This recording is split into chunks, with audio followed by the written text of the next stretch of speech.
আরে ভাই আজকে এই পিঠাপুলি অনুষ্ঠানে যে এক ভাই একটা গান গেয়ে শুনাইছে, আর এখানে কোন কোন তারকা ছিল সব কিছু জানাবো। শাকিব খান হাসি থামাতেই পারতাছে না যে কি হয়েছে শাকিব খানের। এক ভাই গান গেয়ে শোনাচ্ছে শাকিব খানের, এটা খুশির খবর যে এটা ভালো লাগা একটা মোমেন্ট ক্রিয়েট হয়েছে যে শাকিব খানের গান গেয়ে শোনাচ্ছে, শাকিব খান হাসতে হাসতে শেষ, মানে হাসি আর থামছেই না। এটা সত্যিতে আমাদের জন্য ভালো লাগার বিষয়। মোমেন্টটা ক্রিয়েট হয়েছে। আশা করি আপনারা ভালো লাগবেন। সম্পূর্ণ ভিডিওটা দেখুন। আজকে অথেন্টিক আপনাদের আপডেটগুলো দেবো। আর কেন শাকিব খান জাপানে যায় নাই কেন সেটা আপনাদের একটু খোলাসা করব, সেটা আস্তে আস্তে খোলাসা করব কেন যায় না সেটা। যাই হোক, সবাই দেখতে দেন ভিডিওটা। আজকে আসতে মিথ্যাছে না ভাই।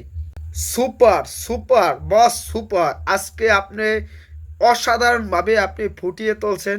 আপনার রিমা খাল্লানের পক্ষ থেকে যে এটা আয়োজন করা হয়েছে পিঠা উৎসব, এই উৎসবটা আজকে পুরো বাঙালির মনে দাগ কেটে গেছে যে আপনি এটা করছেন। এখানে তাছাড়াও আপনার সাথে সাথে অনেক তারকা আছে। আর এক ভাই তো সে গান গেয়ে আপনারা শুনাইছে, সেই গান শোনার পর আপনার ভিতরে ফিলটা অন্যরকম একটা ফিল আসতেছিল যে আপনি কতটা খুশি হয়ে যে এই কাজটা করছেন। আমরা মূল টপিকে আসব যে শাকিব খান অনেক দিন আগে বলছিলাম যে শাকিব খান জাপান যাবে। মেনেছে জাপান যায় না কেন, তার কারণ আছে, সেটা কয়েকদিন পর আমি বলবো কেন যায় নাই। সেটা আমরা ভুল কথা বলছি, যে যাবার কথা ছিল সেটা কয়েকদিন পিছিয়ে গেছে কেন সেটাও আপনারা জানতে পারবেন। আর এই উৎসবটা আপনাদের কাছে কার কার ভালো লাগছে। এখানে শাকিব খানের সাথে ছিল এই আমাদের ইমন ভাই ছিল, ইমন ভাই সাকিব ভাই দুইজনে। তার সাথে সাথে কোম্পানি অনেকেই ছিল, অনেকেই একসাথে আনন্দ ফুর্তি করে আজকের দিনটা কাটিয়েছে। এখানে সাকিব খানের মুখে কে এই পিঠা তুলে দিয়েছে তার পার্টনার। অসাধারণ একটা ফিলিং হয়েছে আজকে।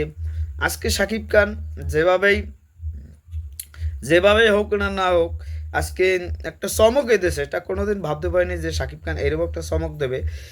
এই চমকটা আমরা দেখার অপেক্ষায় ছিলাম, এই চমকটা আমরা পেয়েছি। আর এখানে মধ্যমণি শাকিব খান, পিঠা উৎসবে শাকিব খান মধ্যমণি, সকলের মধ্যমণি হয়ে আজকে এই অনুষ্ঠানটা সম্পূর্ণ করছে।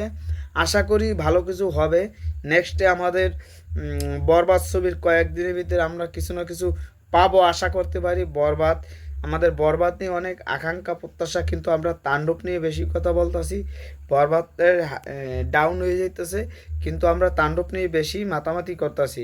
কেননা আমাদের ছবি হয়েছে দৌড়টা আমাদের ছবি, তারপর আমাদের এখন যেহেতু তাণ্ডব ছবি মুক্তি পাবে, সেটার জন্য আমাদের তাণ্ডব নিয়ে থাকা উচিত। সরি, আমাদের বরবাদ নিয়ে থাকা উচিত। আমরা বরবাদ নিয়ে থাকবো, আর আশা করি আপনারাও থাকবেন। এখন আমাদের দায়িত্ব একটাই, যে মেগাস্টার শাকিব খানের তার যে এই যে উৎসবটা পালন করছে, এটা আমারও খুশি লাগছে, ভালো লাগছে। সে হাসি খুশি মিলিয়ে আজকে দিনটা গেছে, এটা আমরা ভালো লাগা একটা বিষয়। যাই হোক, আমরা কথা না বলি, এই বারবার একটা কথা বলে আর কি লাভ আমাদের।